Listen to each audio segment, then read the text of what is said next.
Assalamualaikum warahmatullahi wabarakatuh. Salam pencinta sejarah dan kebudayaan leluhur Nusantara Raya di mana saja berada. Kandek pagi anak ini sebelum undangan Ibu Ngandiwi kanyempatkah baca cerita Sri Kandi, pejuang kemerdekaan rakyat bersama. Oke, let's go langsung.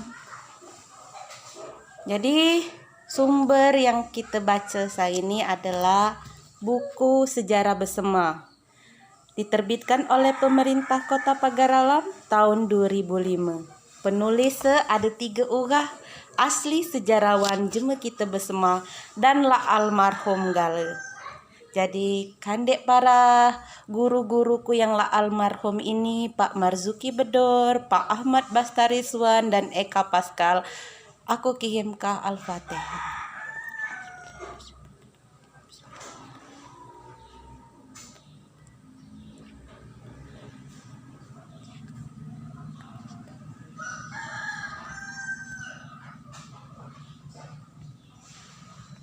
Amin. Penulis ada 3 ya. Almarhum Marzuki Bedor, almarhum Ahmad Bastariswan, dan almarhum Eka Pascal. Lanjut kita ke judul artikel kita hari ini, yaitu Sri Kandi, pejuang kemerdekaan rakyat bersama. Halaman 229 sampai halaman 231. Untuk keperluan para pengungsi, didirikan dapur umum yang diurus dan diselenggarakan oleh para ibu-ibu. Masyarakat Kota Pagar Alam tidak mengenal lelah. Setiap didatangi oleh para pejuang yang minta makan atau minum dibungkuskan nasi ibad. Mereka tetap melayani para pejuang dengan gembira dan menunjukkan perasaan yang akrab.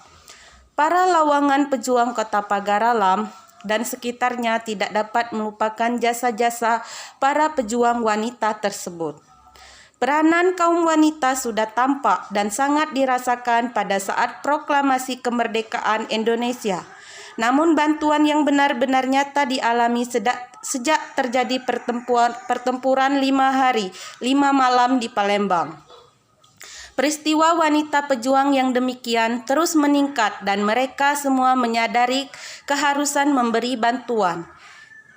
Para ibu dan remaja putri bertanggung jawab langsung dalam urusan makanan, sejak dari penyediaan bahan sampai menjadi makanan siap saji, baik nasi ibad maupun hidangan. Di Kota Pagar Alam, peranan kaum wanita dalam pertempuran mempertahankan kota sangat besar. Nama yang patut disebut dan dikenang antara lain Jania, Saleha, Surya, Nurjana, Zubaidah, Minah, Hodijah, Subiarti, Nurbaya, dan lain-lain. Ibu-ibu ini dengan semangat yang tinggi menyiapkan makanan untuk dikirim ke medan pertempuran dan front-front pejuang di luar kota. M. Samanlor tahun 1972 halaman 32 dalam guritan Jagat Bersama menuturkan bagaimana repotnya para Sri Kandi Bersama membantu konsumsi untuk para pejuang. Inilah guritannya.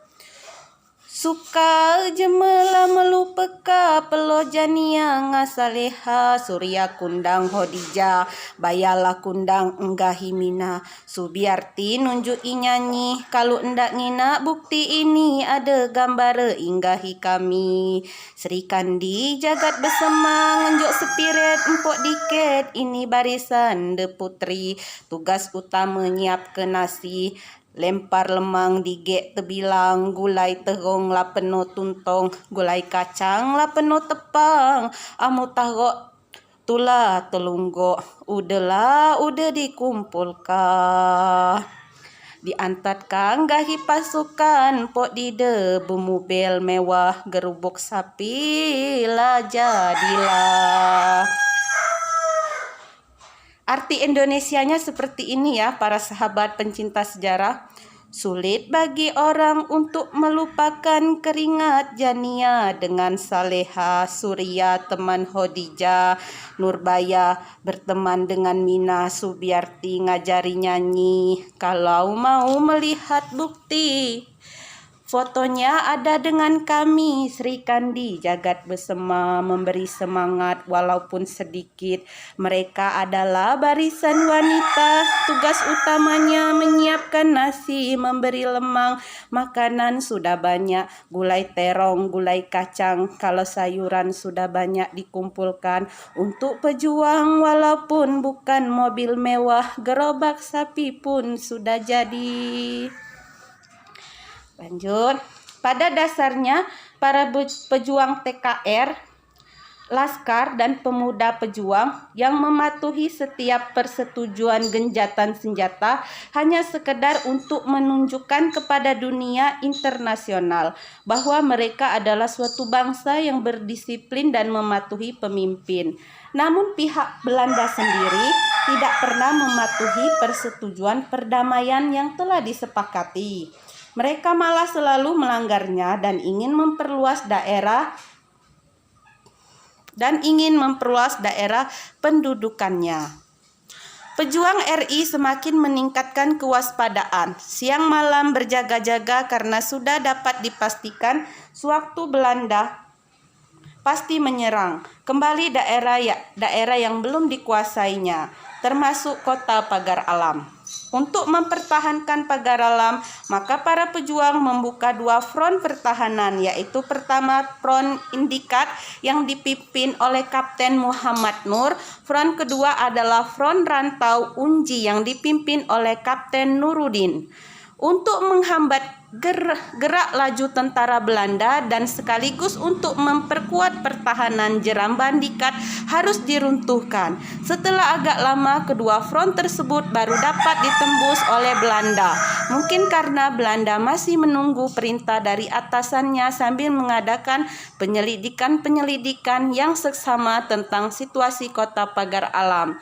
Melalui mata-matanya, dalam bahasa Belanda mata-mata itu disebut spionase tulisannya. Bacanya spionase. Yang memanfaatkan perantaraan lalu lintas perdagangan antara Pagar Alam Lahat lewat dusun Rantau Unji Gumai Ulu yang setiap hari cukup ramai. Belanda menyelinap, mengetahui penjagaan di pihak pejuang RI tidak begitu ketat, dipastikan mata-mata Belanda dapat masuk ke kota Pagar Alam. Namun sebelum Belanda menyerang kota Pagar Alam, perang kemerdekaan pertama berakhir dengan disepakatinya persetujuan Renville yang ditandatangani pada tanggal 17 Januari 1948. Penandatanganan persetujuan Renville dilakukan oleh Perdana Menteri Indonesia Mr. Amir Safriudin,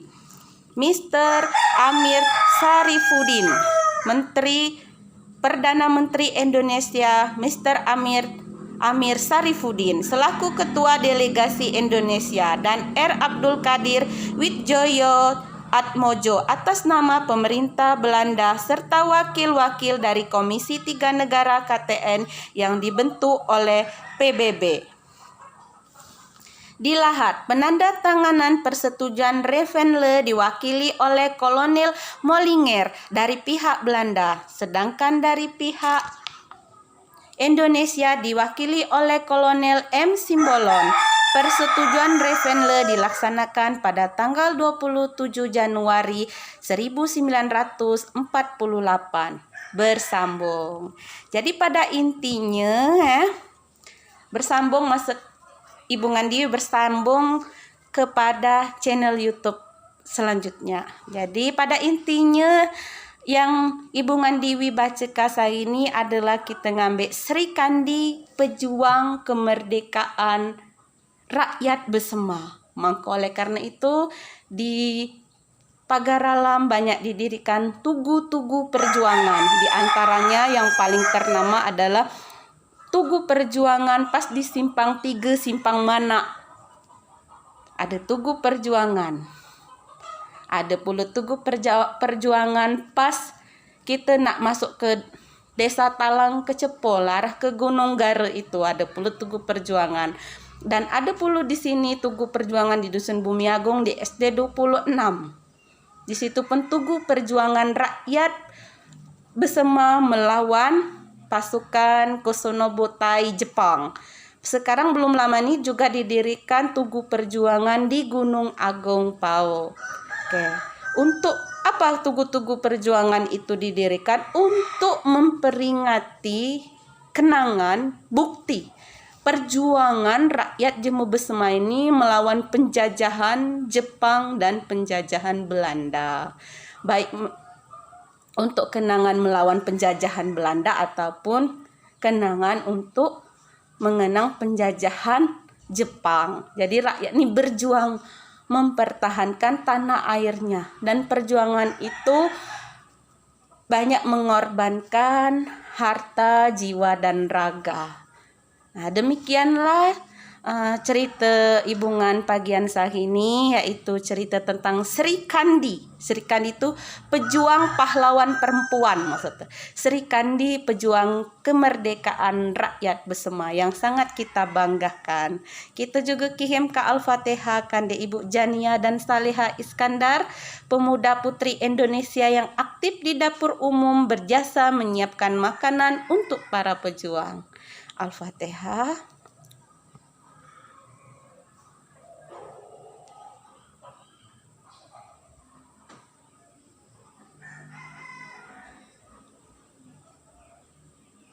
Amin. Demikianlah video dari Ibungan Dewi Sahini. Lebih dan kurang Ibungan minta maaf. Wabillahi taufik walhidayah. Wassalamualaikum warahmatullahi wabarakatuh. Salam pesaka, pencinta sejarah dan kebudayaan leluhur Nusantara Raya. Sampai jumpa.